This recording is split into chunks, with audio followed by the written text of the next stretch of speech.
Kaspi Pay қосымшасында сертификат беретін науқанды қалай іске қосады? Сертификаттар бұл сервис. Оның көмегімен серіктестер клиенттерді тарту және өз дүкендеріндегі сатылымды арттыру үшін Kaspi KZ-тің пайдаланушыларына 20 000 теңгеге дейінгі соммада сыйлық сертификатын жібере алады. Сертификаттың құны тауарыңызды сатып алған кезде комиссиямен бірге шегеріледі. Науқанды компанияның басшысы, сондай-ақ басқарушы немесе маркетинг менеджері рөліндегі қызметкер іске қосалады.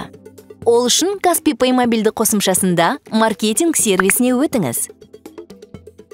Сертификаттар деп таңдаңыз. Науқан жасау дегенді басыңыз. Енді оны баптаңыз. Қажетті науқанды тезірек табуға көмектесетін атауын енгізіңіз. Содан кейін науқан басталған күн мен аяқталатын күнді белгілеңіз. Науқан өтетін ең қысқа уақыт 3 күн, ең ұзақ мерзім 10 күн. Мақсатты таңдаңыз. Санатыңыздағы тауарларға қызығушылық танытатын жаңа клиенттерді тарту.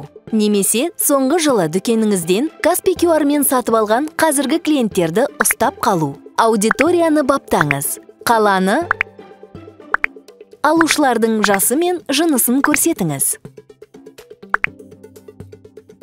Баптау ескерілгенде пайдаланушылардың саны экранда көрсетіледі. Сертификаттың номиналын енгізіңіз. 2000 теңгеден 20 000 теңгеге дейін. Сертификатты пайдалану үшін клиент жұмсауға тиіс ең аз соманы белгілеңіз. Сатып алушы неғұрлым қосымша аз төлесе, оған ұсыныс соғұрлым тартымды болады. Қанша клиент сертификат алу керек екенін көрсетіңіз. Ұсынылған нұсқаның ішінен дизайнын таңдап, науқан жасау деп басыңыз. Дайын. Науқан белгіленген күні автоматты түрде іске қосылады. Оның күйі мен нәтижесін жарнама кабинетінде бақылай аласыз. Ол үшін қажетті компанияға өтіңіз. Сертификаттар клиенттерге Kaspi KZ қосымшасына келеді. Осылайша Kaspi Pay қосымшасында сертификат беретін науқанды жеңіл әрі оңай іске қосуға болады.